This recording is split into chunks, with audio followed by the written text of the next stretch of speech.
तो बुधवार को कलेक्टर साहब ने मेरे को कलेक्टरी कार्यालय बुलाया था और वहाँ तहसीलदार गिरधार पटवारी सहित सभी महानुभावों को बुलवा करके तत्काल निर्देश दिए कि आज ही पंडित जी आए हुए हैं, इनका बटांकन सीमांकन किया जाए और इनका ज़मीन इनको दिलाई जाए। इस बात से मैं बहुत संतुष्ट हूँ और कलेक्टर साहब का आभार व्यक्त करता हूँ मुख्यमंत्री जी के आदेश के ऊपर। मुख्यमंत्री जी का भी आभार व्यक्त करता हूँ। श्री जगदीश बैरागी जो अडमालिया ग्राम पंचायत नीमच तहसील के निवासी है, उनके द्वारा एक बटांकन का प्रकरण राजस्व न्यायालय नीमच तहसील में दर्ज कराया गया था। उसी की वो जन सुनवाई में आए थे कि उसका निराकरण नहीं हो रहा था।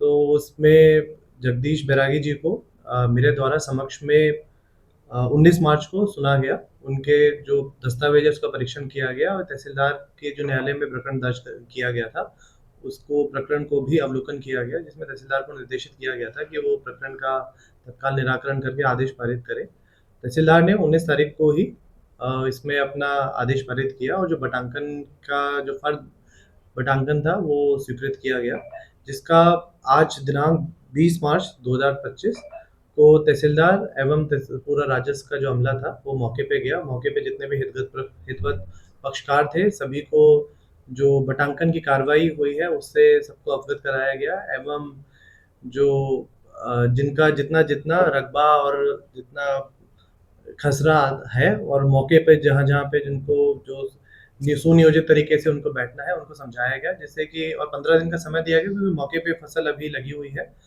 फसल लगने के कारण सीमांकन की कार्रवाई आज नहीं की गई है, परंतु सभी को नक्शा जो बटांकन किया गया है वो समझा दिया गया है एवं सभी हितवत पक्षकार और श्री जगदीश बैरागी संतुष्ट हैं। जैसे ही फसल की कटाई हो जाएगी वैसे ही इन सभी पक्षकारों को उनकी जमीन सीमांकन करके बता दी जाएगी एवं उनको कब्जा सौंप दिया जाएगा। सर लंबे टाइम से वो जनसुनवाई में आ रहा था और निराकरण नहीं हो पा रहा था, ऐसा क्या कारण था सर? 2 साल तक चक्कर काटता था, निराकरण नहीं हो पाया। इनके द्वारा 5 माह पूर्व अपना प्रकरण दर्ज कराया गया था, जिसमें कि जो इनके द्वारा जमीन जो क्रय की गई थी, क्रय जमीन की जो जहाँ पे भूमि थी वह वहां ना बैठते हुए वह कहीं अन्य भूमि पे बैठे हुए थे। आधा वो क्रय भूमि पे बैठे हुए थे, तो जो कब्जा जो था वो उनकी क्रय भूमि के अनुसार नहीं था एवं जो फर्द बटांकन प्रस्तावित किया गया था पटवारी द्वारा उससे ये सहमत नहीं थे, तो असहमति व्यक्त की गई थी। इसके कारण पहले ये राजस्व न्यायालय नायब तहसीलदार के कोर्ट में प्रकरण चल रहा था। इसके बाद ये प्रकरण फिर तहसीलदार न्यायालय में चला। तो अब पर उनको जब हम समक्ष में मेरे द्वारा उनको सुना गया 19 मार्च 2025 को, तो उनको समझाइश दी गई और उनको बताया गया कि जो उनका एक्चुअल रकबा है, रकबा के अनुसार जो बैठेंगे और उनको पूरा रकबा उनको मिलेगा, उनको उनका पूरा कब्जा दिया जाएगा। तो समझे उस चीज़ को, समझाइश समझे और अभी जो फर्द बटांग किया गया है उससे वो संतुष्ट है। सर उस दिन जब वो जनसुनवाई में आए और जब अपनी पीड़ा रखी तो उनको थाने में क्यों भिजवा दिया गया? जो मेन जन सुनवाई थी 18 मार्च की थी, वो हमने मनासा सब डिवीजन की तहसील में की थी। तो मेरे द्वारा एवं जो सीओ जिला पंचायत एवं अन्य जिला अधिकारी है वो वहाँ पे उपस्थित थे।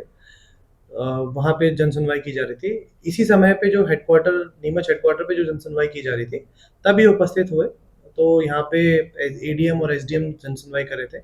तब मुझे बताया गया कि ये थोड़े से उत्तेजित थे, थोड़ा सा ऊंची आवाज में बात कर रहे थे जो संबंधित एसडीएम और एडीएम से, संभवतः इसलिए क्योंकि 5 महीने हो गए थे इनके प्रकरण का निराकरण नहीं किया गया था। तो जो जन सुनवाई में इनके द्वारा उत्तेजित होके बात की गई, उसके बाद इन्होंने जब प्रकरण में कि मेरे 5 महीने से प्रकरण का निराकरण नहीं किया गया है, तो उन्होंने आत्मदाह की धमकी भी दी गई। तो आत्महत्या की धमकी के वक्त तो संबंधित एसडीएम के द्वारा इनको ताकि इनकी जो उत्तेजित रहे हैं तो उस सिचुएशन में इनको कहीं जाके ये कुछ ऐसे गलत कार्य ना कर ले, तो इसलिए उन्होंने इसको अभिरक्षा में रखने के लिए आदेशित किया गया।